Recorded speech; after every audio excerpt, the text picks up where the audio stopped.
It's time to leave your cinematic troubles behind. Let the takes flow through you. And let the noise from the zeitgeist subside. Welcome to Cast Against Time.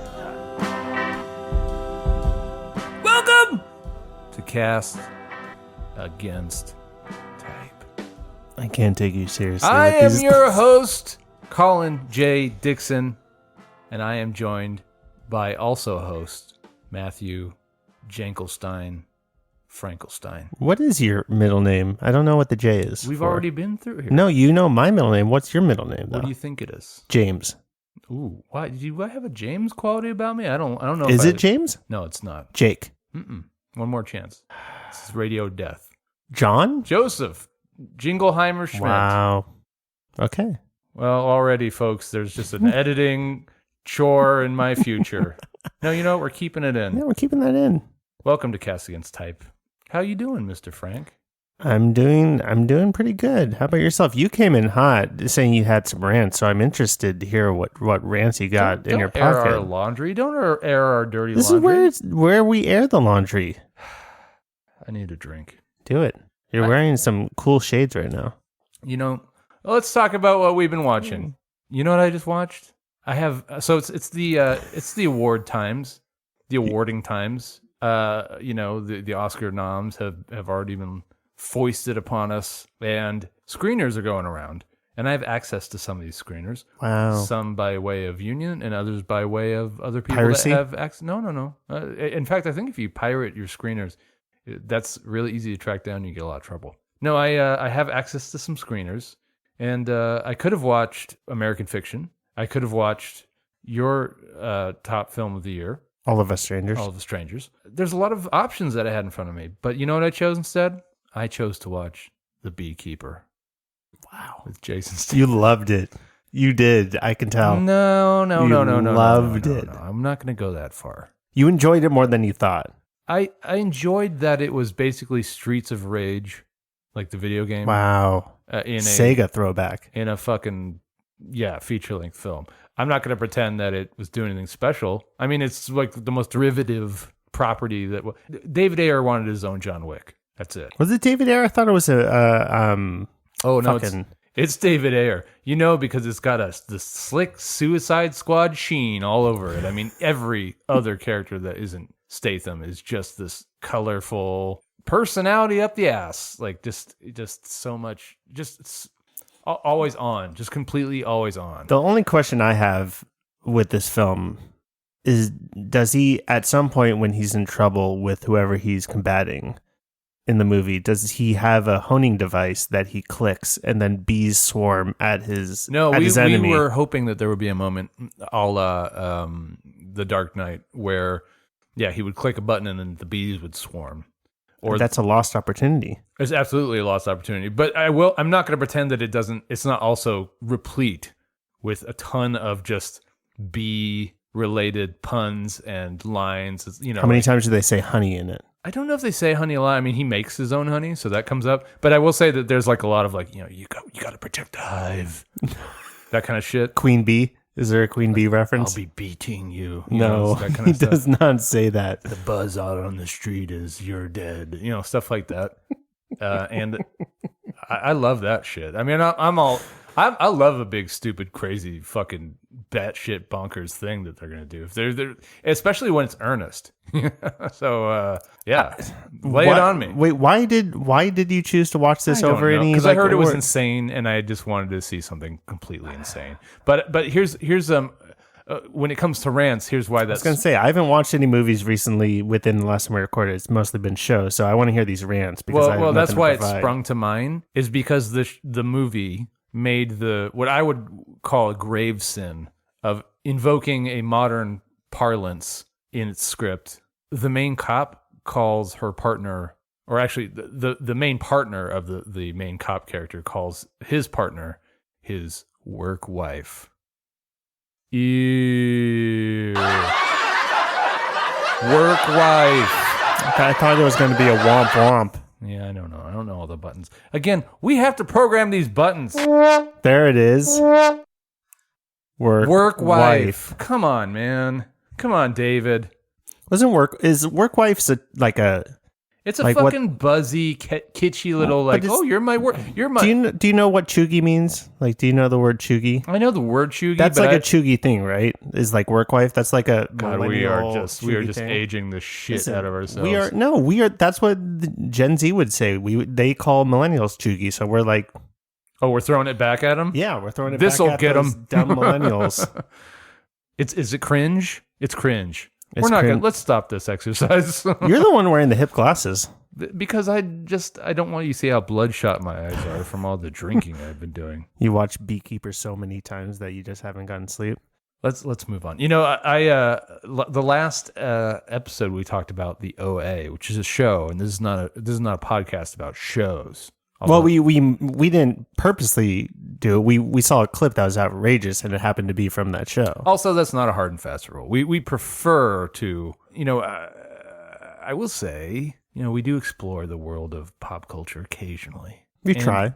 We talked about the OA in the last show, and that was a piece of media of the OA. I'm just saying it's OA. And it's OA. I was concerned about what was going on there, and in that episode, I posited that it's very possible that we just don't know like what the thrust of that show is, and we possibly could have just got it wrong, and we didn't have, you know, we were just seeing a scene out of context. Well, apparently, everybody that likes the OA was also baffled by that. I have a friend who literally messaged me and was like, I was a big fan of that show, and that ending blew my mind. Right, like in a not a good way. It was like a what the fuck is this? But it made me happy to know that we weren't part of the problem, because, you know, part of this show is just us trying to get people to fucking come down a notch, you know? And I don't want to be part of the problem. And just reacting to something that you have no context for, well, that you could argue that that's being part of the problem. But you know what? No, we were in the right, because even people that love that shit don't know what was happening. Fucking idea what was going on. So kudos to, what's her name? Britt Marling. Why do you know this person? Because she did the latest show that was Murder at the End of the World. It was a Hulu show that just came out with Clive Owen. Pretty good. It did not have a shooting that was deflected by interpretive dancing at the end. Matt? Yes. Who is the Liver King? The Liver King? Who is the Liver King? I don't know. Let me pivot briefly, and then we can come back to the Liver King. You know, because we're so much of what we're talking about comes from the world of the socialer webs. The Tiki and the Talkies. The Tickies, the Talkies, the Grammys, the Whammies. I mean, there's no with the bookies, nobody's looking at Facebook. There's this trend, and you know, last episode I talked about a different trend, which is people using their stupid music. Turn your fucking music off. It sucks. Your music always sucks unless you're dancing. And we already established you're all dancing. My God. I'm not the one who decided on Mezcal Mules. That was you. They have turned you upside down. To make me punchy. It's the first one. It's the first quarter or the first eighth of a drink. Wait, what? Who's the Liver King? Hang on. I have to go down this brief divergence starring Shailene Woodley before we can get back to the Liver King. There's this fucking trend, and it's not the music thing, even though turn your fucking music off. There's this fucking trend where if I see somebody wearing black neoprene gloves, before whatever fucking cooking thing they're going to do, I already know it's going to be a nightmare. Do you know what I'm talking about? No, but please explain. Do you really not know? No. Do you really not get bombarded on like Instagram with cookers that are wearing black gloves? This trend where it's like, you know, and we've got a video component going on today, but this is we'll throw it in this video. This is an audio component, so I will describe it. It's always these dudes, and it's always dudes that have these like black neoprene gloves on, and they're always about to show you a sexy recipe. Oh my God, it's going to be so fucking good. And they'll start with like a beautiful piece of meat, like a Wagyu beef that probably cost them like $80 because it's like fucking, you know, 30 ounces or whatever. It's just like this beautiful, perfect marbled piece of meat. They jack that cow off every night. Do we have like a Barry White voice that you can do this to? Oh, yeah. So they take that cow. Perfect. They massage. And then they kill it. But that's okay because we end up with that meat. Meat. And then they take that meat and some guy named Chad ends up with it on the grams or the talks. This is what they do with it. They take their fucking neoprene gloves and first they wag it, they throw it in the camera's face. And It's meat. Yeah, here's my meat. But they have to like throw.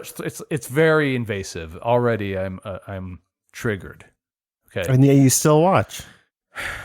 because I have to see how society is betraying itself. Or you love it. First they waggle their meat in your face, but that's fine. They're showing you the ingredients. But then what they do is they like chop up 20 pounds of onions and 30 porcini mushrooms and like a billion herbs and spices. Hey, what's the problem? But the gloves were the problem. Hang on, I'm just Okay. no. Forget about the gloves. You know what it is about the gloves is it seems to be like a telltale sign that we're already in for a fucking treat with whoever's doing the fucking video. Well, they just don't want the, And now the that you know, peppers now and that you've heard seasonings it, on their hand. now you're going to see it everywhere. But to me, I don't know, this smacks of a trend. It really does. But that's fine. Neither here nor there. Gloves or no Is gloves. the glove the trend or is the meat the trend? I'm going on a brief aside because we're going to get back to the Liver King. Okay. So they do this thing where they'll just waste a whole ton of food. Like they'll take a brick-sized block of butter, and they'll mix all the shit and stir it all, and then they'll like reduce it to like 1 tablespoon of sauce, and then pour it over this meat that they grilled up for like 20 minutes. So, and it always looks like shit. And then also they'll take the meat, like maybe they'll smoke it for like, I don't know, 40 hours. And then they'll have this perfectly succulent, falling off the bone meat. And again, this could be my fucking algorithm, my algorithm. But they'll take that meat and then they'll put it on like a slice of Wonder Bread with like American cheese. And they'll be like, this is the fucking cuisine of the future. It's like, all right.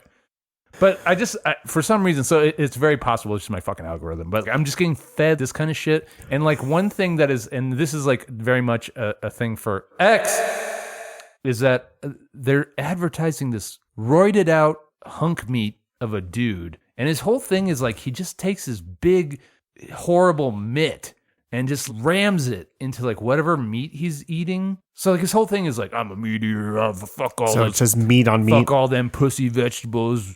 Only Swifties like vegetables. Burr, burr. But he literally just takes his hand and like he'll have like a meatloaf like the size of a dog. And he'll just jam his fucking hand to that shit and just eat it raw or like put it straight in his face. Healthy.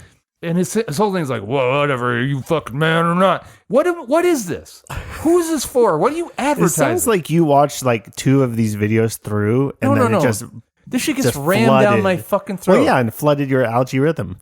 Well, how do I stop it? You can't de-algorithm yourself. Can I get off the train? Can I get off the... You have to create a different passport, a different digital passport of yourself. Basically, create a new. I mean, new I could account. just check out of all of it. I mean, that's kind of ultimately where our show's You all love about. it. You love the meatloaf rubbed on his face. Oh God, I do love them. I just love it when big roided out. I mean, it's like if Macho Man had decided R.I.P. that he faked his death and then he like developed a second personality and he's just parading that around. He's looking for a second source of income. It's just TikTok meatloaf or X. And like, yeah, I mean, obviously, who else is gonna fucking advertise on that shithole platform except for the Liver King? Okay, what is this Liver King? You keep saying Liver King. That's the guy I'm describing. He's the Liver King. Guy, the Liver King. His name is the Liver King. Does he eat liver? Because you just said meatloaf. I don't know the origin of him. Do you expect me to look this up? Is his avatar Liver King? These are advertisements. This is the only fucking losers that'll advertise on X. Well, I'm looking up Liver King. Okay, well, while you do that, I have another question for you. Cool. Oh my god. Oh, did you find him? Yeah, dude, he looks... Yeah, he's fucked up. He has a throne? Well, He just sits in this throne and eats stuff? I haven't seen that. Do you see him eating anything in He in your media? Yeah, I mean, look at... That's what I'm Yeah, saying. that's what he does. That's his whole shtick. Why? What is it? And what's he selling? I mean, so that means that he must have his own brand of rubs or He has spices? a website, yeah. Yeah, well, fuck that. I mean, you watched it. Yeah, but now we're feeding now we're giving him clicks. They have merch. You want merch? No. I'll get you merch. Let's move on. From Liver the King's not going away anytime We've soon. already done enough damage. He listens to the show, so We've probably, and whatever AI is going to fucking transcribe this for Spotify or whatever is probably going to fucking bombard our listeners with this shit too. So you're welcome. you're welcome. Matt, some years ago, Mm-hmm. 20 years or so ago, old Daniel Boyle released a film that I particularly love called 28 Days Later. Love is strong. I really like it fine. until it turns into Home Alone at the end. Yeah. But that's nothing anyone else hasn't pointed out. But I think it's quite strong up to that point. You don't seem to agree with me. That's fine. It's good. Then they did 28 Weeks Later, I didn't see that a one. Robert Carlyle vehicle. Solid, just like the first one. Not as good, but solid. They've just recently announced 28 Years Later. And Cillian Murphy is set to star, right? He does make it out of it unscathed. Spoiler for a 20-year-old movie. Does he? I thought he gets think it's like an open-ended thing where he gets wounded and you don't know if he's going to survive or not. Oh, right. So it's open-ended. We don't know. So all I'm saying is we don't see him take the loss. So he gets to be out there. 28 years later. So now they're going to do 28 years. So here's my question. In 280 years from now, are they going to do 28 decades later? Richard Linklater, this shit. Do you see he's doing a 40-year film? Well, I saw that he had some kind of He's doing it time with travel experiment in the works. Well, but he's doing Boyhood, but times 2. that's really And he's ambitious of him that he thinks he's going to. That's what I was thinking. He might be dead in 40 years. We might all be, God willing. I think that's enough rants. Although I do have one more question. Sure. Did you do a trauma dump on Elmo? No, I did see the prompt and I did see it trending and I read a lot of it and it was just a lot of we're not doing great. But I did not respond to Elmo. Did you? You did. No, but and I feel like this ties in well with our show. Because as a society, if we're at that point where like you are legitimately the only shoulder that you have to cry on is Elmo. a sock with a hand crammed up his asshole, How dare you? we might be worse off than I thought. Oh, man. I do like the Barry White voice. Let's It's pretty forget good. about Elmo for 1 second. Talk about our show. What show, you might ask? This is Cats Against Type, a show where we examine the pathology of the mob. A show where we try to restore some sanity to the discourse as it pertains to the world of cinema. And how do we do that? Well, we do that by one of 3 different ways. 1, by addressing the cinematic conundrums submitted by you, the listener. 2, by unpacking the ideas and assertions we stumble across out there in the media, be it social Or otherwise. Woo! and 3, by occasionally subjecting ourselves to mysterious media oddities. And that's what we're going to do today. So as I just described, one of the ways that we do that is by addressing your conundrums, by taking a look at your problems, your cinematic Pandora's boxes. And one of those today comes from a listener who had an email. And this one came directly to you, Mr. Frank. So would you like to read it for us? I will. This one comes from Allison. Okay. And this one reads, Dear Cast Against Type, why does Hollywood cast middle-aged and or older schlubby men and their romantic counterparts as 22 years of age? The opposite is never true. Even in biopics like Mank, where the characters are the same age, the female lead is at least 20 years younger than the male lead. Why can't we cast age-appropriate romantic counterparts? Romantic counterparts. Okay, well, interesting question, Allison. Thank you for your submission. Always welcome. All of your submissions are welcome and needed, much needed. They're the lifeblood of our show. They are the liver of our show. And we are the kings. And we're going to devour this take. Well, it's not a take, it's a question. It's an interesting question. There's a lot to unpack there, Allison. I would say that when you're talking about romantic leads and the disparity between them and their romantic partners, that leads me directly to one genre first, which I immediately think that this is a question about rom-coms. But it sounds like she's maybe going outside that genre. Expanding. So, but maybe let's start with rom-coms. Yeah, that's the natural one to go to. I would say, if I'm really thinking about it, Allison, I don't know if I agree with that premise necessarily. Now, There are certainly examples of that. I guess if we're going to go back through like the continuum of film, it's certainly a thing that used to happen in the 30s, 40s. Like pre-1990. Or I mean, even pre the 80s. But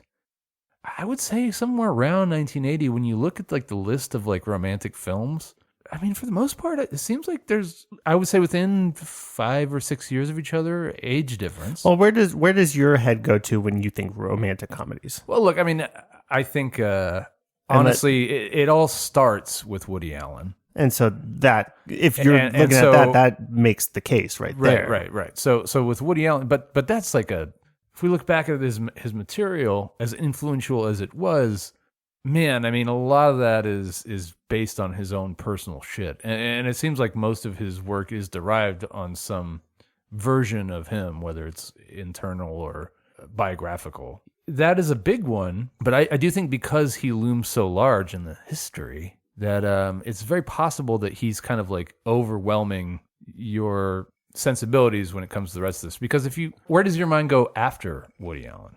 Tom Hanks. Exactly. Tom Hanks and Meg Ryan. And I would say that they're not that far apart in terms of their age range. I think there's two sides of this, right? It's the age gap, which I think if the further back you go into the 30s, 40s, 50s, you think about Cary Grant, you think about Bing Crosby, you think about Bogart. He weren't humping no 60s.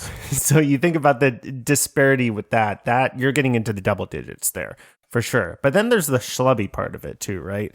Where you're dealing with, that's easier to find examples of recently, at least. Yes, but hang on, I want to go back to something you just said about the old yelling at me. Just around the talkies times, because there's actually a good reason for that. Well, I don't know if it's a good reason. There's a reason for it though. Let me hear it. And certainly there was a sensibility and more of like a cultural acceptance of old dudes just thrown out at younger ladies. But I do think that like back in the studio system pre-1970s, I mean, everything was based on your contract with the studio. Mm-hmm. So if they locked up Humphrey Bogart for 7 movies, they were just going to throw him next to whatever slam piece they could hook him up with. But it could have been an older slam piece. Yeah, but they generally older actresses didn't get those contracts back then. And, so like people like Judy Garland got those. So Humphrey was always going to have to fire his creams at a significantly younger, and that's not great. We don't want this, but that's what it was. I mean, there was a part of the model of the studios was working against, I don't know, what do you want to call it, social progress? I don't know. I don't think that's a good reason. Do you think there's an overall, I mean, this is probably way back when versus now, because I think there's a little bit more parity now. But there was just a disdain for some reason of seeing an older woman with a younger man. I mean, Sunset Boulevard's the only one that I can think of where there's a disparity. That's treated like a perversion. It's not really. Yeah, and there's murder aspect of this, and like there's this weird, like you said, perversion and control factor of it. Like, well, yeah, I wouldn't call that a romance, but I mean, it depends. From her standpoint, it was. The movie never treats that like a romance. If anything, it's a guy manipulating, has been, or whatever. We can go into that, but just going back to the spirit of the question, I do think, and part of like why I'm not super eager or immediate to agree right away with the question is I've actually seen kind of a reverse trend in recent years, and not just with the age thing, with the schlubby thing as well. And this is not a movie, but like I'm thinking of like a show like is it Starstruck? It's like the BBC show with the lady who like inadvertently ends up with the kind of like the famous actor. And here's a good example. What was the Amy Schumer vehicle with Barry? Where they grind on each other. Fuck, I know what you're talking about. It's the Apatow LeBron's film. in it. It's the Apatow film, yeah. Trainwreck? Yeah, Trainwreck. Okay, so Trainwreck. That's a. But there's no age gap there, and they're equally as schlubby. You're going to tell me that Barry is schlubbier than fucking Amy Schumer. And the movie goes out of its way. This is very subjective, by the way. But no. The movie goes out of its way to schlubify the hell out of her. Even when they're. But is the schlubbiness just on weight, or is it like looks? It's also her behavior. I mean, they go out of their way to be like, oh, she likes to toss them back with the boys. She likes playing shuffleboard at 3 a.m. But that's behavior. At the docks. If we're taking this question as it is of the definition of schlubby, like with Mank, You have somebody who's like Wait. What does Mank have to do with it? the question said Mank. Okay, well, so Mank is not a schlub. He's a schlub in that. He's okay, fine. You're right. You're right. He hasn't But showered in years. okay, He's a drunk. He's overweight. When you say schlubby, my mind goes to two guys, Siegel and oh god, why am I blanking on his name? That was bad. Tried to do his laugh. Seth Rogen? Seth Rogen. Yeah, schlubby. Yeah, That's schlubby. yes, So a movie but that's like... also goofy and schlubby. But yes, schlubby. Okay, and so knocked that's out. one. Who else? Like, who's the schlubby guy? You can't say Paul Rudd. No, So, I mean, who are you gonna... Jack Black and Shallow Hal. That's one movie from like 15 years ago. The Holiday. And also, he's dating a fucking sandwich mayor. He's dating a burrito baron. Sandwich mayor. He's dating a pizza princess in that film. Clearly, you learned nothing from that film. Yeah. He loves all skin deep. Well, so if that's the truth, then why are we giving the schlubs a hard time? I mean, Jason Why Segel. does the lesson have to go one way? Jason or not the Segel other? was with Kristen Bell in that movie. He's just schlub. Okay, but so Vince Vaughn in to me- what's the one that Vince Vaughn's in with Jason Bateman and Jon Favreau and all of them that they go on a retreat, couples retreat. He's with like fucking Mullen Ackerman. to me, when I Do you think Vince Vaughn could get Mullen Ackerman in I real think life? there was a time that he was a sex symbol, and that time is when for a year before he got like 50,000 DUIs. No. He had a window there. I'd say he had at least a good 5 to 8 year window where he was like where he's a sexual object. Why you laugh at this? This is truth. Swingers to what? Wedding crashers? He's sexually desirable? Would you say? I mean, he's compared to Owen Wilson. I'm not saying I'm not comparing. I'm just saying Wouldn't on you its rather face. slather yourself with his taint than Christ. fucking Owens? Is it the nose? Is that why you hate Owen Wilson? No. Are you more of a Luke Wilson type I hate person? that he's got such low self confidence. That's why he's unattractive to you, Yeah, because he wants to be gone from the world, and you don't want him gone and I need him. Oh no, I need somebody that has the assertion to not want to be want gone. to be around. So I'm just saying, I think it's harder and harder to find like the movies where you're dealing. And again, to me, like a schlub doesn't just mean like disheveled looking. To me, it means like you're just not put together in any way.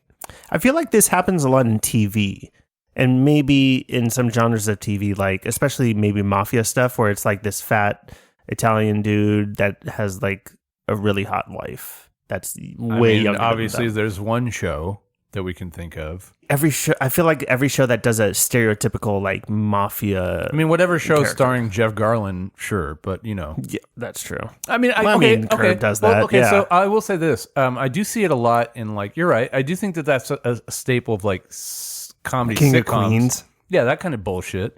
But if that's the shit that you're ingesting on the reg, that's a you problem. You're watching Liver King all the time. This is not a show or a movie that I'm watching, and I have no choice in the He's not matter. schlubby. He'll come find you if you say he is. He'll eat you. Apparently, I don't know what his fucking home life's like though. He might live behind a Circle K in a fucking crate. just cooking meat on a burning plate. I think if you spend a lot of time in any of those areas, entertainment wise, then you are likely to see more of that. But I think if you're venturing into the movies, especially modern, I mean, Aquafina's probably got a fucking romantic comedy that I don't know about, but like she's a schlub compared to probably whoever they're hooking her up with. You know, I'm just saying I see that trend changing in the movies and even in like prestige TV. I think early on in movies it was probably more accurate, and then as we've gotten modern, it's kind of leveled out. I will say I think the trend still sticks with like the main character's best friends. If there's a couple there, like the one that I can think of, and we don't have to dive into it, but like No, that's a good point. I think I Love You Man with Jon Favreau and what's her face? Is it his wife? Yeah, his wife in the film. Like Oh. Favreau's not ugly, but he's a schlub compared to who he's married to. Yeah. I mean, and So yeah, there's like a like, schlubby husband to the hot blonde there. Sure, yeah, and then like Bridesmaids is like Tim Heidecker's getting married to. Yeah.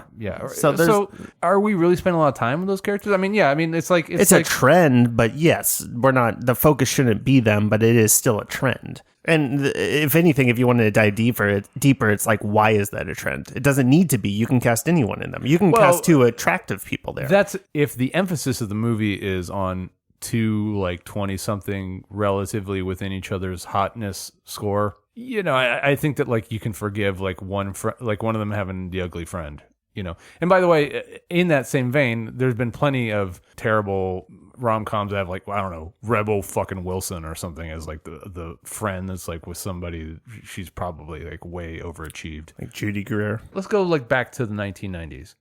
Actually, I would say even back to the 80s. Because I think in the 70s you can find plenty of old men that are just putting their funk right up in the face of these poor leading heroines. Look at the 2010s. I've just got like a list pulled up here. Here's just like some of the popular... These are rom-coms. We got Leap Year. Okay, so La La Land, no schlub there. No. Crazy Rich Asians, no love there. Or no schlub there. And no age discrepancy either. Okay, so here's one. Enough Said, which was Paul Giamatti and Julia Louis-Dreyfus. Although not Paul Giamatti. Sorry, James Gandolfini. Oh, he's schlubby. Yeah, that's part of the plot of that film, right? So it's like it's not like he just happened to get cast because they were just making a rom-com. Here's an interesting one: The Big Sick. Okay. Maybe Silver Linings Playbook, if you consider that to be a rom-com. I mean, there's an age discrepancy. I feel like there's some like Melissa McCarthy rom-coms, but that would speak to the opposite. Right. So, I mean, I'm just saying, like, I think that trend is definitely gone by the 2010s. Let's think of like the 2000s. The aughts, we got 500 Years of Summer. That's definitely 500 Days of Summer. It feels like years if you've actually seen the film. Actually, I mean, if you have to wake up hearing Zooey Deschanel sing for more than 5 seconds, I mean, I think that you would argue, if anything, he's got it way worse than she does in that. 50 First Dates. I mean, okay, yeah, I guess Adam Sandler is like always. See, that's where I would argue that after like the mid 1990s, the attraction level and the age level starts to even out. Okay, we'll give you this. Sideways. Oof. Sandra Oh and Giamatti. Well, no, Sandra. Well, that's Thomas Hayden Church and Sandra. No, Oh it's Giamatti and Virginia Mads. Oh yeah, Virginia Madsen. There's some schlub examples in there. Knocked Up, Freaking Sarah Marshall's. 40-Year-Old Virgin. So all of Apatow's films, basically. Right. So maybe we can just blame one man. Maybe your beef, Allison. And hey, by the way, I'm with you on this one. Maybe we can just all pin it on old Judd. And this show hasn't had any prior past Judd-isms. Problems with anything that he's had to say. No. Certainly no takes of his that he's had. I just look at a list and like I see like what Failure to Launch, Equal, Up in the Air. I mean, if we're talking about Farmiga and Clooney, it's pretty equal. The Notebook, pretty equal. Garden State. I mean, poor. I guess like Natalie Portman won out that one. Yeah, well, Natalie Portman, she gets the L in that one. I mean, because who wants to have to get Zach Braff spraying around you? I'm just saying. Let's go to the 1990s now. The 90s is going to be the same. I always go back to the Sleepless in Seattle's and all that shit, Tom Hanks and all that. So maybe you can say that Nick Cage is fucking weird, but yeah, he's got enough sex heat, right? He's got enough sex heat. He's got enough cultural pheromones to that you buy him. In what movie? Well, I think he grinds it with Meg in was it City of Angels? He grinds it. Yeah, and then he I think he bumps hard in Leaving Las Vegas with Elizabeth Shue. Doesn't she die in that? Well, he dies in that. Yeah, okay. And he grinds it so hard he dies. That's a good film. And then Jerry Maguire. I mean, Renee. I guess you could call Renee Zellweger a bit of a schlub, but it's not her fault. I mean, she's trying. She's squinting her face so hard. Yeah, she squints in a different way after Jerry. Jesus Christ. There are examples. I mean, you've got all the Bill Murray romantic comedies of the 90s, like Groundhog Day and stuff. But that's 80s. No, that's in the 90s, friend. Groundhog Day is not. Groundhog 90s. Day is 93. Really? Oh yeah, I saw that shit in the theater, bro. Broseph. And also, who really wants to clap down on old McDowell? He took one for the team. She's not bad. What are you talking about? Annie McDowell, I can't. I will say that there are a few Jack Nicholson comedies As Good as It Gets. That's an example. Now, if we're talking about other genres, that's a different story. If we're talking about like action films, if we're talking about action films, every Mission Impossible, because Right. he's 20 years older than every female in that. right, in yeah, or those movies. virtually every film that Schwarzenegger or Stallone is in around that Yeah, time. a big one is True. What is it? True Lies with Yeah, him True and Lies. him and Jamie Lee Curtis. Are they that far off? Yes, First of all, Jamie Lee Curtis is way. she is lucky. better. She's lucky. How? He's a slam stud. He's not a slam He's a stud he's a clam in that clapper. piece. He's the guy. He's the guy when You would say he wins out on a one-to-one no, basis. she of wins that. out. Oh, you mean she's the lucky one? Yeah. No, he's the lucky one. No, he's you're not. saying Arnold Schwarzenegger. No, he's giving her a ride. He's giving her a ride. He's a solid slam meat. He's punchable love. His body is a wonderland. I'm not saying you can have the best body, just like the Liver King. I don't think a lot of people would share your opinion that old Arnie is not holding his end in the looks department, especially with old Jamie Lee. And then don't get me wrong, It's not Jamie Lee Curtis from now. It's her in and 1990. she's doing fine then. But man, grow your hair out. Anyway, I will take that point in films across the board. I do think that depending on the genre, especially when you're getting into franchises, if you have to like keep propping up these guys, who are getting up there and they're like still doing the same franchise year after year after year, and they have to have like a new love. I mean, shit, look at the Bond films, Oh yeah, there's an example with that throughout the whole series. Right. That's the whole thing. And so at that point you go, well, is that like part of the point? But no, I don't think so. I think No. it's just like lazy casting. Although there's probably some counterexamples, but the rule. I mean, that's a good segment. Yeah. So I mean, I do think that is a genre where you do see a lot of examples of that. I do think if we go back to the 40s, 50s, 60s, we do see a lot of examples of that. Bing But Crosby isn't nailing Rosemary Clooney in real life. yeah. And honestly, I don't think we see. It almost feels like taboo to put a romance on film, and like maybe part of that is everybody holds themselves up against the Bechdel test. It's like, does a woman exist only to please a man, and like all this, like when they're making a movie, and I think that's progress, but we just don't see a lot of like traditional trad. We don't see enough trad wives in film. I just think that we need to see more of our leading ladies cooking up a nice meal. You know what I'm saying? Anyway, I think that like a lot of scripts aren't interested in portraying like traditional relationships. Well, again, I think TV's done that recently. Yeah, which is fine. But watch less TV, I guess. That's my answer for this. Allison, watch less TV. I don't trust Judd Apatow. Don't trust Judd Apatow. And I don't know. There's a few schlubby ladies out there. I do think if you're talking about like some people who've just been doing it forever, your Robert Redfords, your Clint Eastwoods. Like if you follow it by leading man, you'll probably see some You may see more disparities. examples of this, but Yeah. I think it's not as prevalent as it may seem. I mean, what's the last romantic film that you can think of that's not a comedy? It literally would land in the romance genre. I mean, what's like the last popular one? Is it La La Land? That's Is the that only it? one my mind goes to. But I'm Right. sure there's more. There has to be more since Yeah, then. but that would be the most popular one. Shape of Water. You can't say fucking. You don't know what the age of that fish is. What's the fish years compared to human years? Exactly. It's like dogs. Like if that thing's like 3 years old, is she a pedophile? Or is she fucking like an 100-year-old? Sally Hawkins.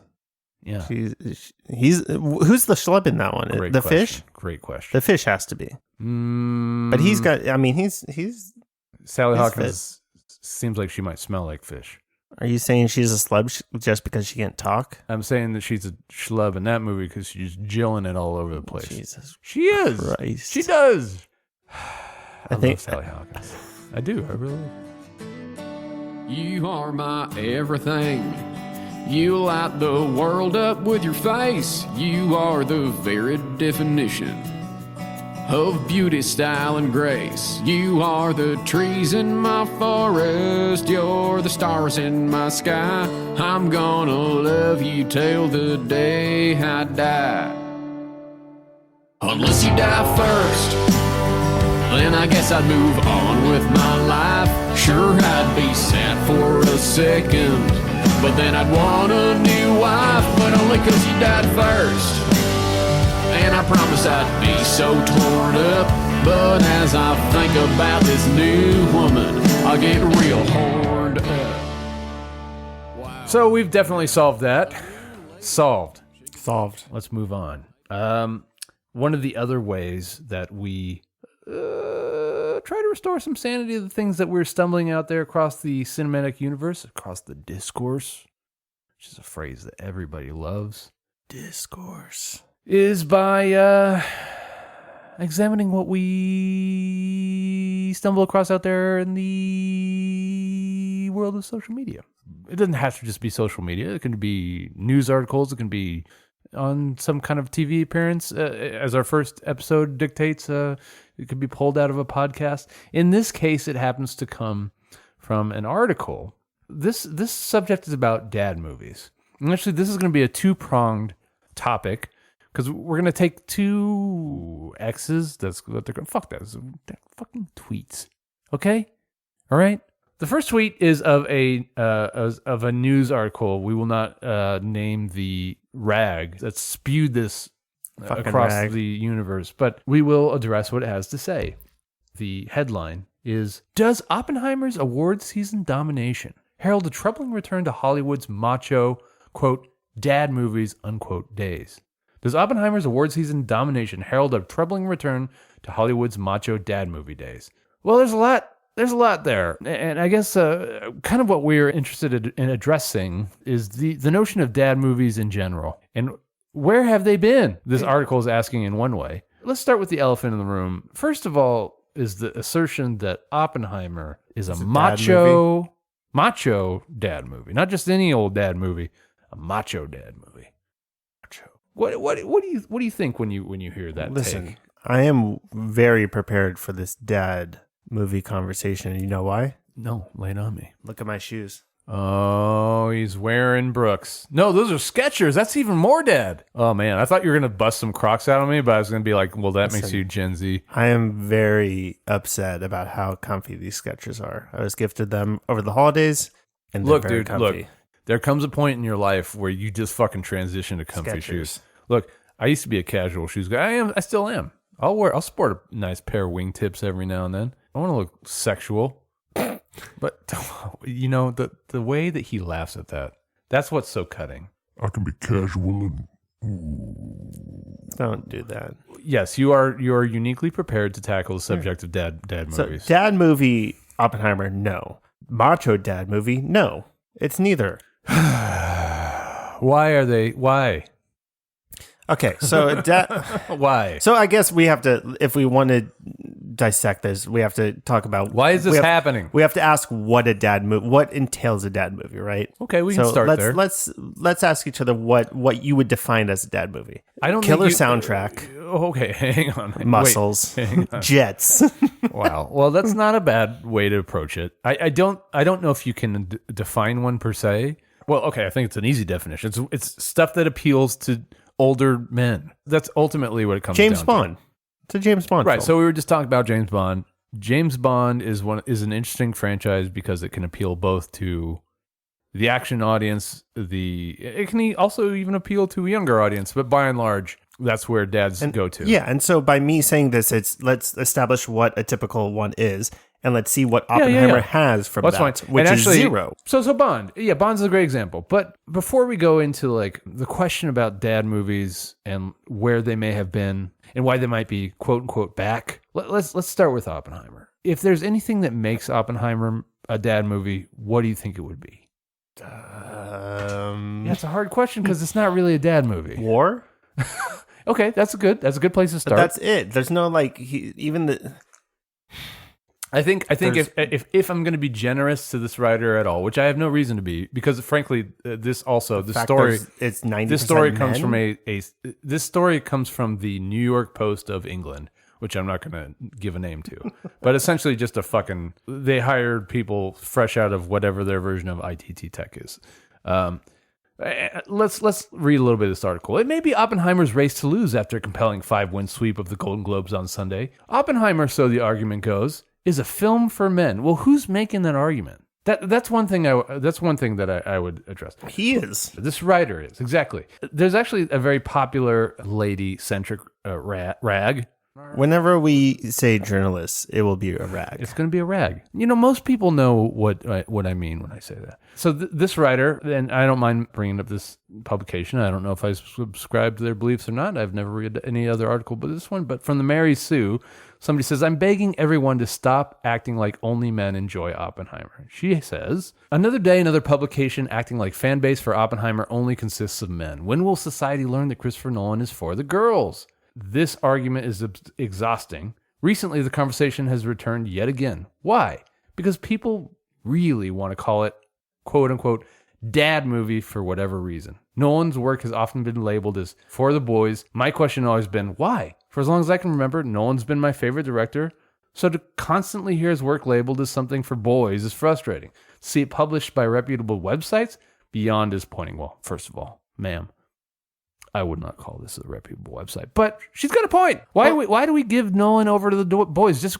Yes, there's a lot of fanboys, but there's fangirls too. Why don't they get their fucking day in the sun? There definitely is. I think on a surface level, the presumption is that his main characters aren't women usually, and the women characters in his films aren't well written.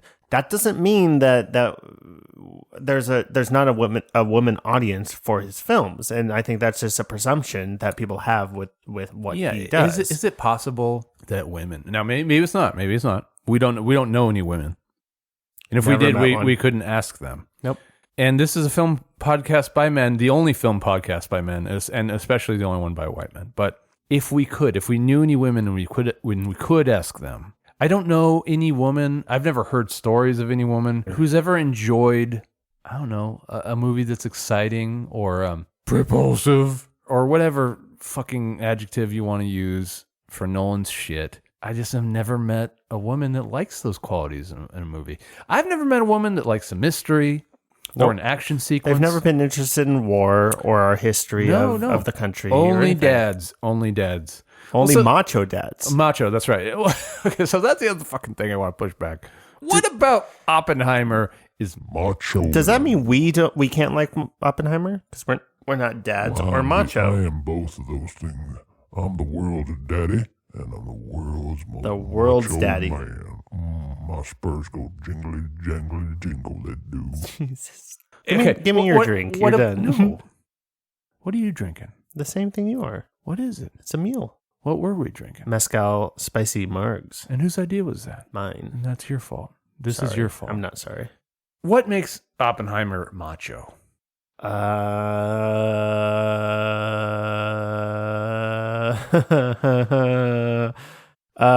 know. Jack Quaid banging on the bongos. Oh, he's in that movie. Yeah, he bangs on the bongos like 3 times. Well, okay, so that's why, because he's one of the boys. He's from the show The Boys. The Macho Boys just Right. railing on bongos together in the middle of the desert. I've got it. That's what they do. Sir or ma'am that wrote this story from the hacky Women don't know how to bang on British. bongos. But no, it's deeper than that. It's they cast somebody from a show called The Boys. So clearly Oppenheimer must be for men. Just for the boys. So it's just based on Quaid. The boys are back in town. The boys are back in town. Can you imagine that music cue dropping in Oppenheimer when they're putting together the bomb? It would have gone from a B, from a solid B that's like To where an it lives A in my plus. mind, to an A plus to an S. It'd be as the children like to say, S tier. It'd It's be just S tier. it's a classic montage of them like working. They just hit like a big peak of like bomb making, and then they're they like just cue the boys and are high-fiving. back in town. And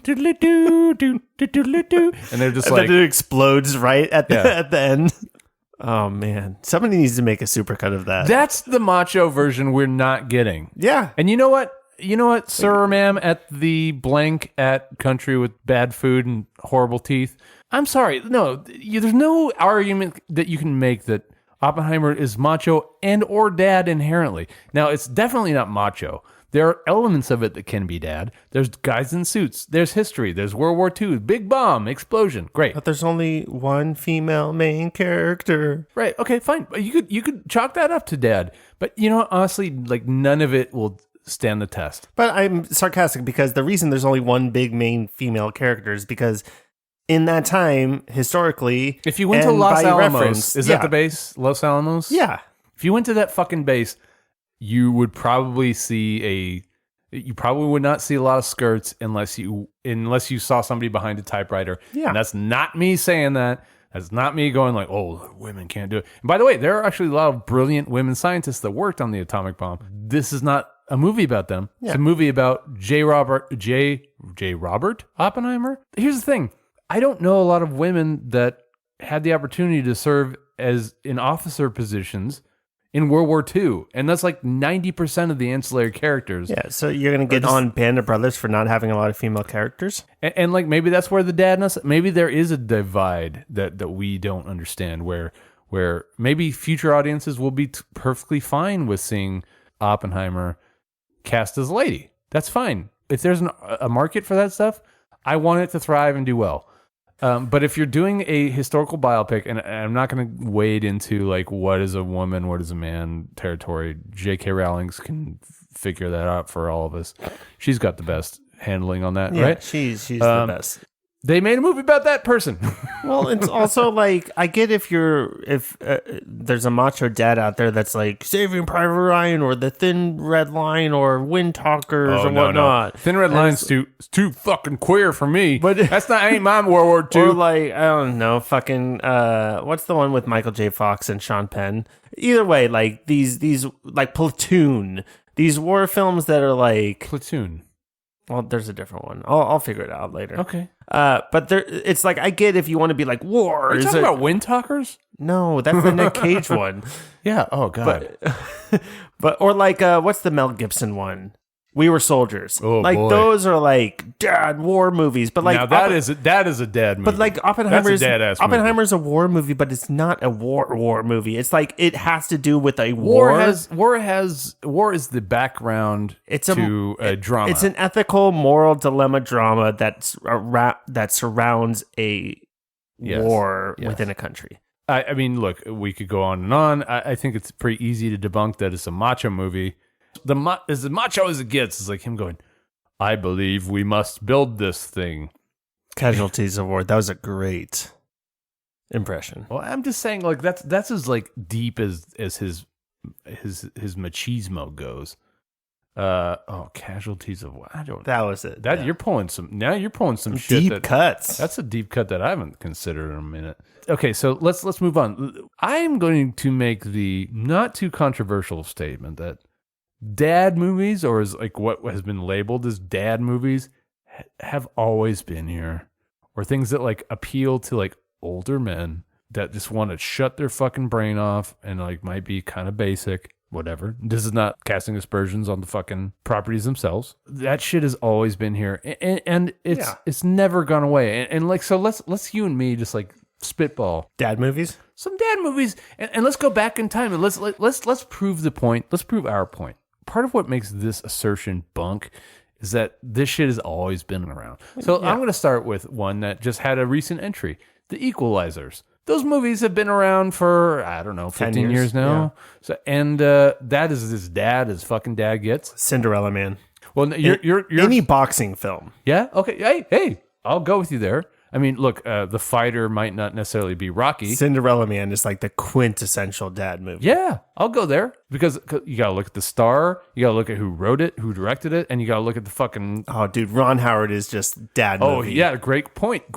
Well, okay, I think that Ron Howard, this is a subject for a different podcast, but I think Ron Howard is the great journeyman of filmmaking.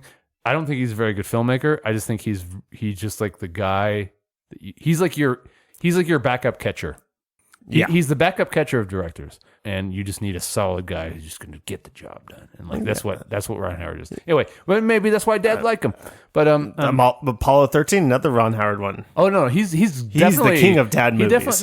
He's not the king, but he definitely delves into the king of dad movies is Clint Eastwood. That isn't it, and he's the perfect example. And he's, by the way, he's one of the perfect refutations of this bullshit because he's been making movies. He makes like a movie every 2 years, and he's been doing it since 1955. Yeah, man. One movie of his is not a dad movie. That's an even better way. I can think of one or two. Play Misty for me is not a dad movie. I don't know if that movie that he made with the fucking chimp is a dad movie. Probably though. I don't know. Like, no, that definitely is. Yeah, you're right. You're right. Like as soon as I said it, buddy movie with like an older white man and an animal, and there's like you're right. You're right. That is dad. I don't. movie Yeah. As soon as I said it, I knew. So Clint Eastwood is quintessential, followed by maybe Ron Howard, Tom Hanks. But here, what has he directed? No, I'm saying Tom Hanks movies from like the 90s and before. Same with Michael Keaton. I don't know a lot of dads that like that thing you do. But, Big or not big? What's the one with the dog? Turner and Hooch. Okay, that's I don't know. Let's just kind of go back in time. I would say the Equalizer franchise. That's a dad franchise. Now we already touched on Bond. Rocky is perfect. Yes, and Rocky. But now listen, you don't have to be a dad to like Rocky. In fact, I just listened to old QT's book about Hollywood, and he has an interesting aside about Rocky, and he makes a great point. It's like the 70s, as good as some of those films were dreary and depressing and about people's problems. You know, like that's literally like, and that's a good way of, that's how he puts it. It's a simplified way of describing a decade. But that's kind of true. I mean, like a lot of the movies of the 70s were just about a bunch of sad guys and their problems. And Rocky, the first Rocky, was one of the first movies that came along and it was like, not only is there a film that you can feel good about your protagonist's main arc, but it's going to culminate in this great climax that everyone can get on board with. And as the way he tells it in his book, there was not a fucking screening of that film where people were not just fucking standing out and cheering. So I don't want to relegate Rocky to just being only for dads. No, I think the Rocky series. But yes, I think like Rocky 4 is quintessential. Oh no, yeah. But I think that Rocky now is primarily celebrated by dads. Well, I mean, you going on the 70s, you hit. I'm not saying it should be. No, I agree. But thinking of the 70s, one that goes to mind that I can't believe we haven't thought of is The Godfather. Godfather is very dad. It's kind of popular to like dish on those movies now. I don't get that. But that's not for me to have feelings about. Listen, if you're dad, you probably like a Rocky. So that's a good example. But I don't think there's anything about any series you can just be like, oh, just only for dads. So James Bond is the only one. Let's cast that aside for now. But even James Bond, I think there's plenty of ladies that like that. I mean, look, a lot of people did like a COVID shutdown watch. The fucking lockdowns happened and like everyone had 3 months to like catch up on everything. That was like our pandemic all Bond films? All of them, yeah. We went from 0 to hero. I will say both my wife and I found it really enjoyable. This is a good question. What would you find peak dad within the Bond series?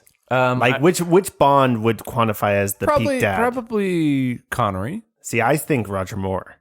Well, Roger Moore, I will say this. You have to be really invested to defend it.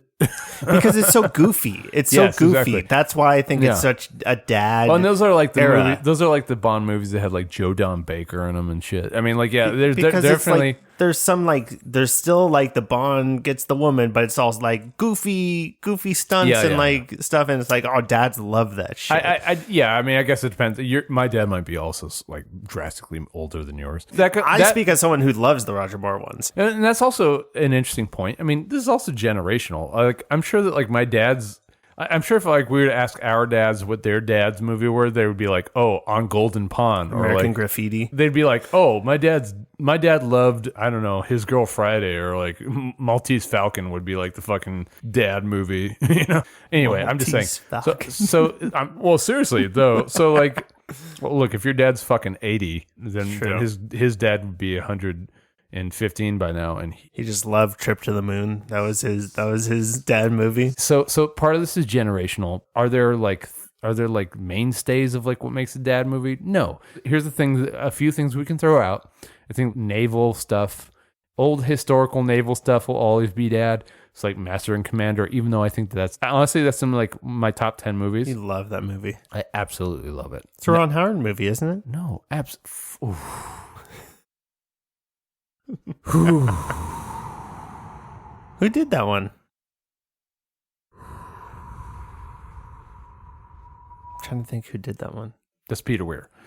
And he's not a fucking household name, but that's a fucking... I will put that up in my top 10, but maybe that's because I'm getting close to dad age.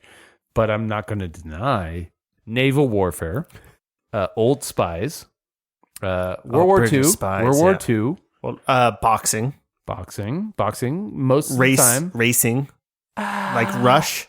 Again, Ron Howard. Yeah. Oh, I thought you meant the the drug drama. Fucking Seabiscuit. No, you're right. I think you might be on something with the racing thing. Although I think that you can like a racing movie and not be dad. But yeah, movies, which one? Days of Thunder? I don't know. Ford vs. Ferrari? Another dad movie. Hey. Oh, you might be right. Sometimes space. Yeah. The Right Stuff would be a good space dad movie. But it's a good movie. But yeah, it's a dad movie. You're right. It's a dad movie. Apollo 13, dad movie. You're right. But Gravity's not. No, you're right. Yeah, sometimes space. Yeah, sometimes space. Ad Astra on the fence, on the border. It's about dad. The third act, yes. It's about a dad. Yeah. But it doesn't mean it's a dad movie. No. I think that all we've proved with this exercise is that dad movies have been around. They haven't gone anywhere. So what this gentleman is bringing up in his article is just bullshit. We already proved that Oppenheimer is not macho. But now we've also ascertained that dad movies haven't gone anywhere. Can you think of a period when dad movies went away? No. You don't have to tie it to genre. You can also tie it to an actor. Well, you can get an actor you can get an actor per decade, for sure. Right, but also you can tie it to source material. So for instance, I would argue that most Stephen King stuff is kind of dad. I mean, they found a way to make it for younger audiences when you think about things like It. Jean Le Carré, yeah, that's definitely dad shit. And even though I like it, although I do too. I'm in dad age. We're dad age. I will say that I like that shit when I was in my 20s, but whatever. There is dad stuff out there, and it's always been there. So I just reject this whole fucking premise of everything that this tea time loving rag has to say about this subject. And just so as a brief aside, let's just very quickly pivot to this second tweet pertaining to dad movies. My dad bases every movie suggested to him on The Big Short. He always asks, is it better than The Big Short? And if the answer is yes, he'll watch it. After every movie, he'll kind of sadly shake his head and say, it wasn't as good as The Big Short. I love this take so much. So yeah, this is such a dad thing. This is a fun take. This is the take that we want to champion. So, and if it's a take we want to champion, we will mention the source because we want to promote good ideas and shit on bad ones. So this one comes from Bailey Moon on X. It really takes a long time to hit those buttons.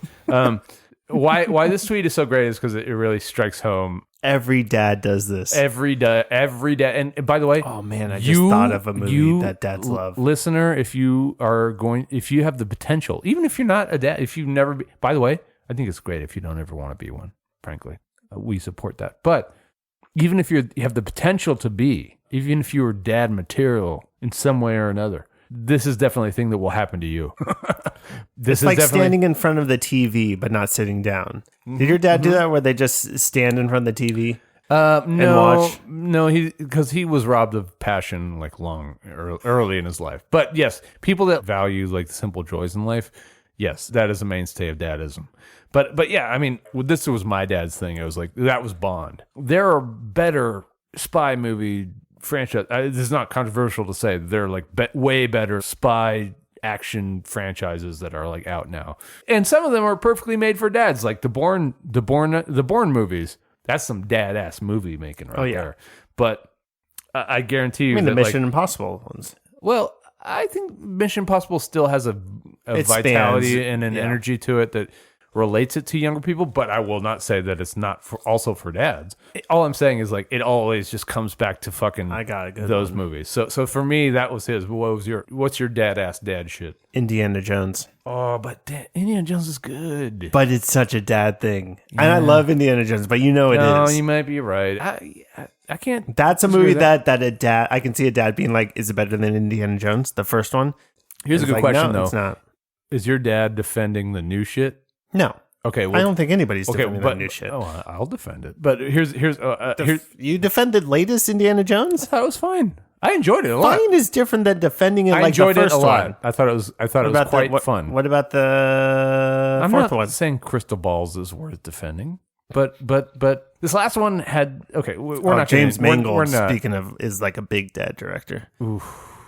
He is. It's hard to argue that he's not, but no, that's not true because Walk the Line. He did comic book shit. Logan's the most dad comic book movie ever. Yeah, but the young audiences liked it. So what are we to do with this? Okay, let's move away from that. You're saying that Indiana Jones to me would be one that could fit this tweet. Not all Indiana Jones fans are dads, but all dads are Indiana Jones fans. Yeah, that's what dad do you know is not an Indiana Jones fan? That's where I would leave it. So okay, it's not a bad way to go with that. You know what? Cat. And the cat's in the green and the tablespoon. Don't make me cry.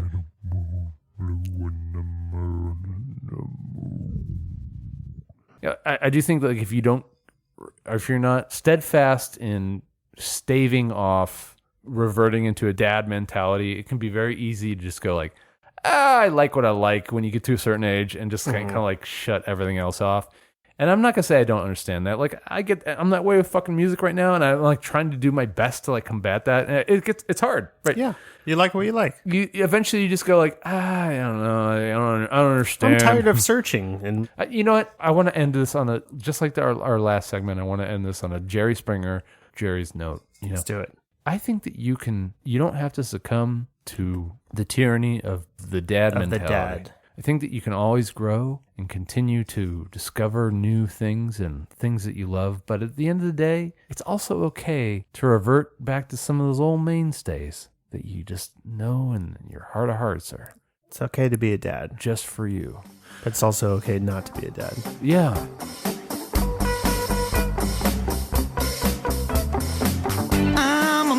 Man, and I live with my dad. We like to hang out, we like to be bad. He lets me have parties, and I let him hang out with the younger men.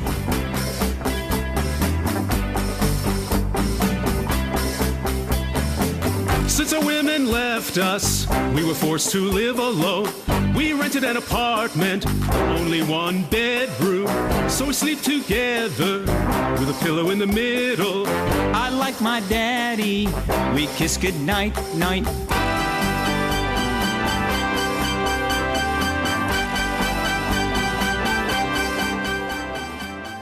Okay, so here we are. We're at the end of our show. We did it. Jeez.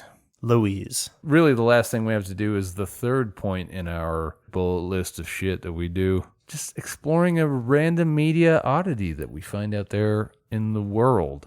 Yeah. And it doesn't have to be film related. It doesn't have to be TV related. It can just be anything. It could be just some shit that you posted on your feed. It can be a dance.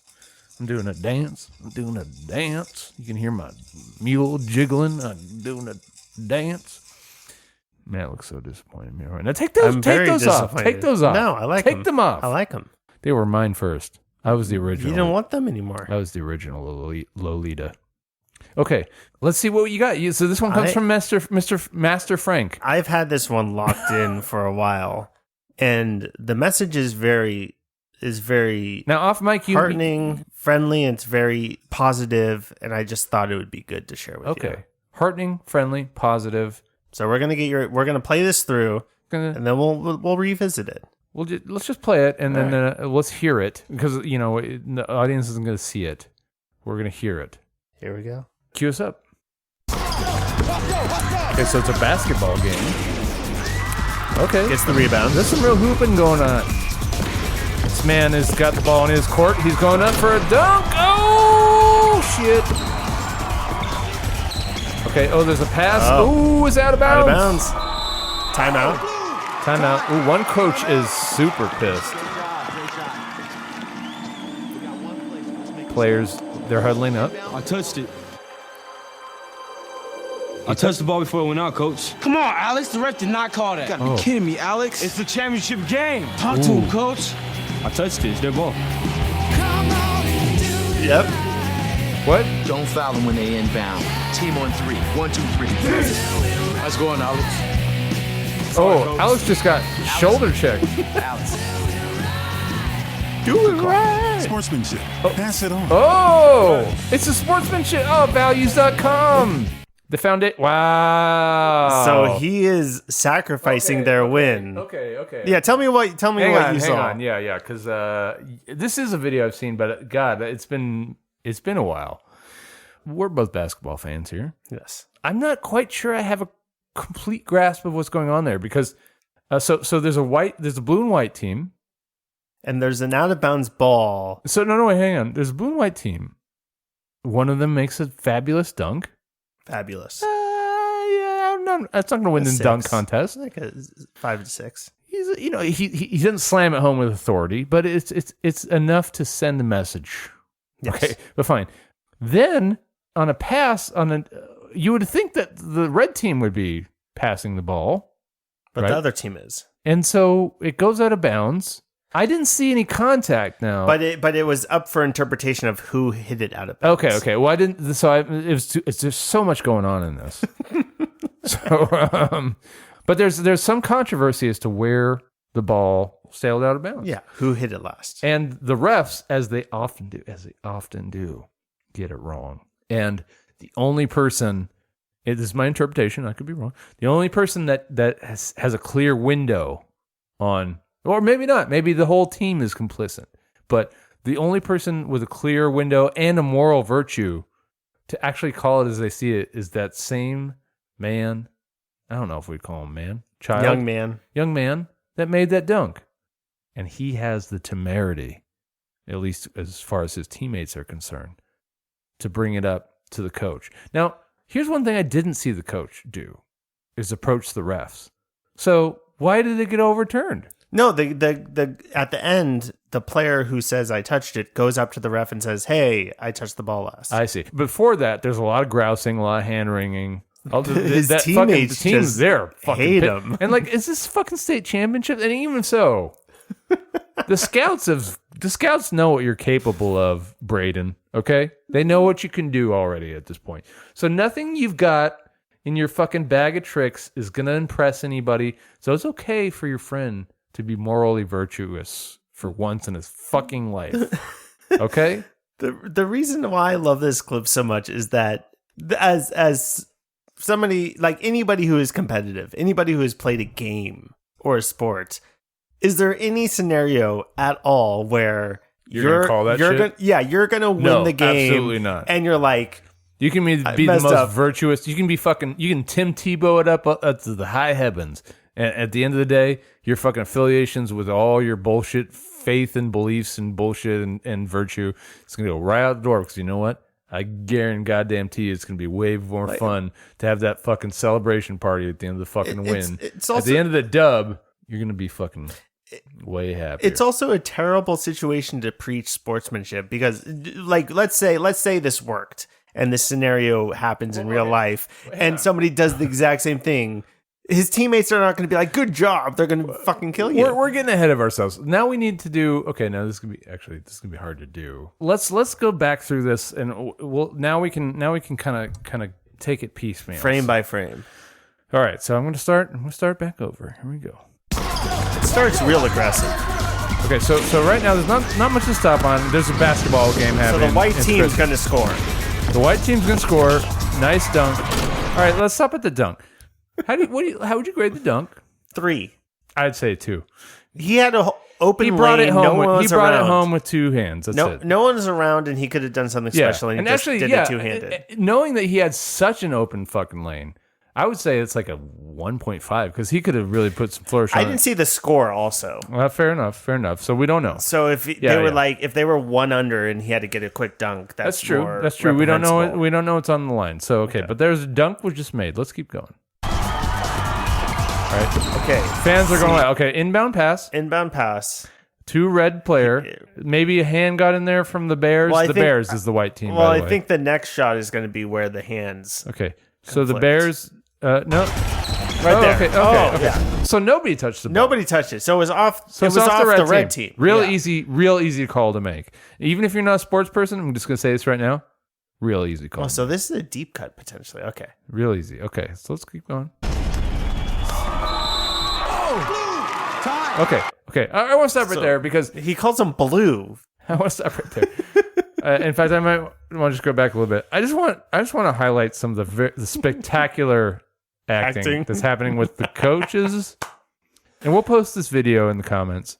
The ball goes out, and we just see some of the best, like, fucking college community theater acting like I've ever seen.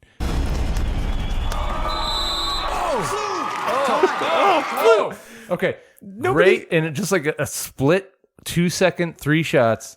Fantastic coach acting, referee acting. By fantastic, I mean D tier. Have you ever been to a basketball game where they call the referee blue? No. That's a baseball term. That's absolutely no. But did he? Wait. Is that he what said you're, blue? Okay, but wait, who's saying it? We got to go back. The coach who called timeout. Okay, hang on. See? I'm not sure that's what's happening there. This is, you know what? Hey, audience, let us know. Who said blue? If it was one of the coaches, they don't know what country, state, sport, provinciality they're in. Yeah, because that's not a thing that you say in basketball. Okay, so now the team's huddling up, the Bears, the white team. And there's, okay, so I'm going to stop here. So he's a fucking liar. He didn't touch it. No, he didn't. Nobody touched it. Yeah, we have video evidence that he didn't touch it. But whatever. Okay, there's a huddle happening, and suddenly, like, they bring the droning ambience in as if this is like this is the drama of all dramas. Mm-hmm.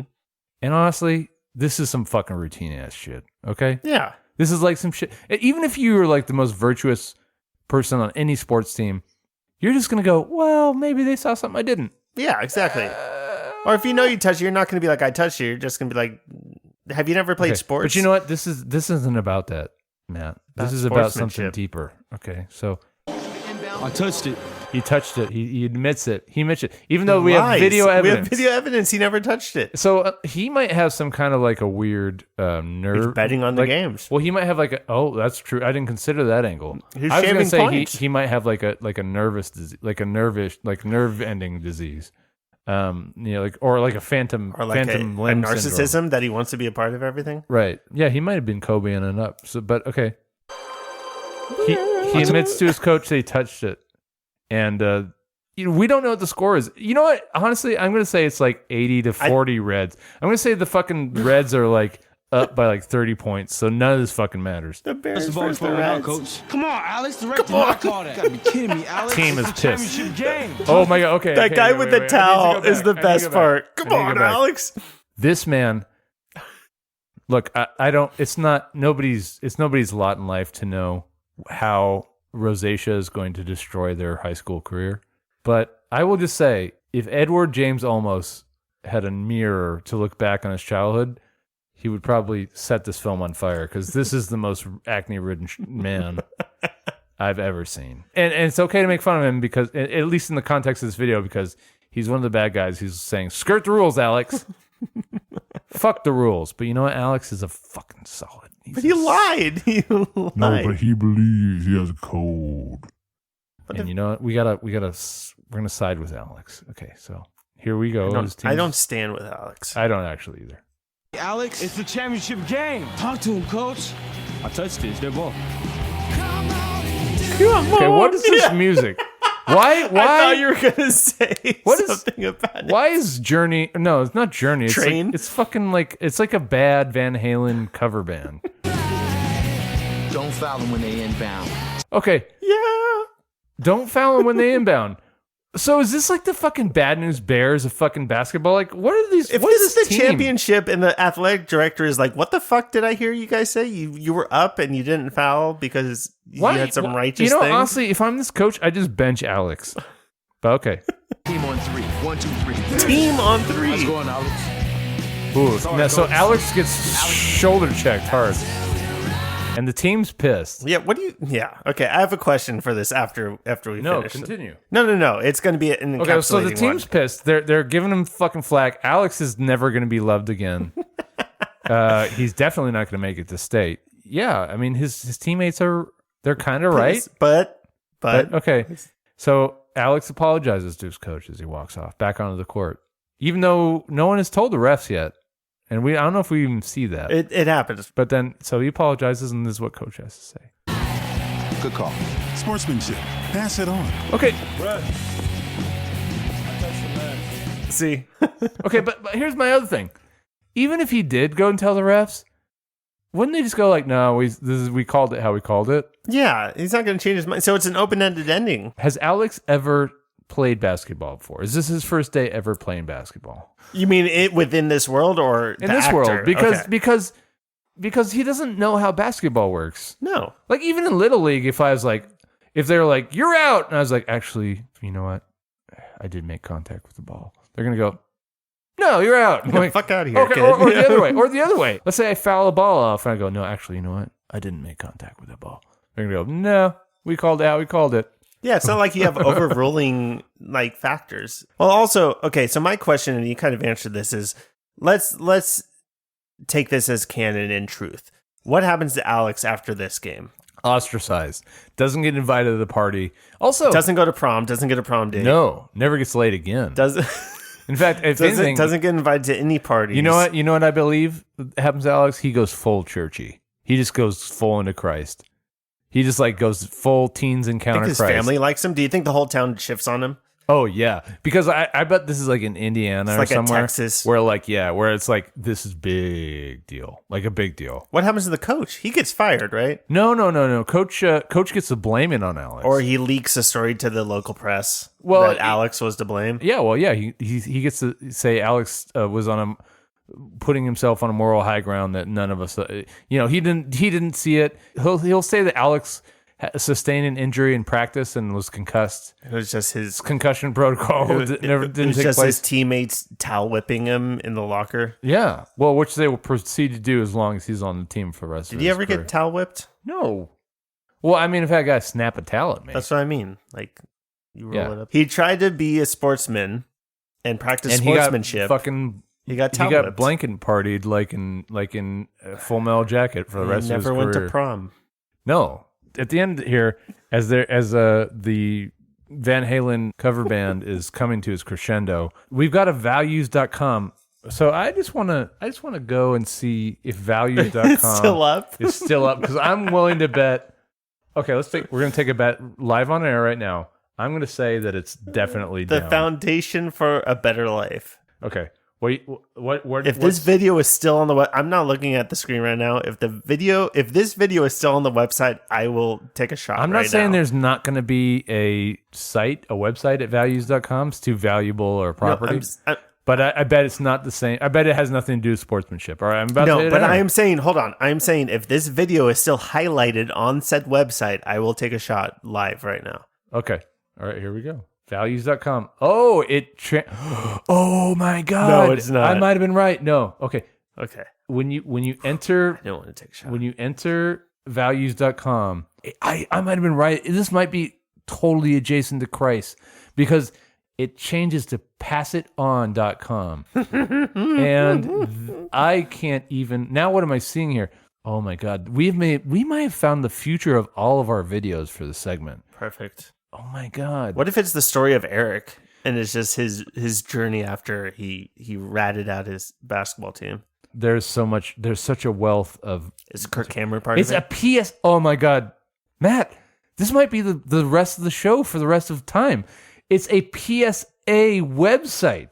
It's a website only full of PSAs.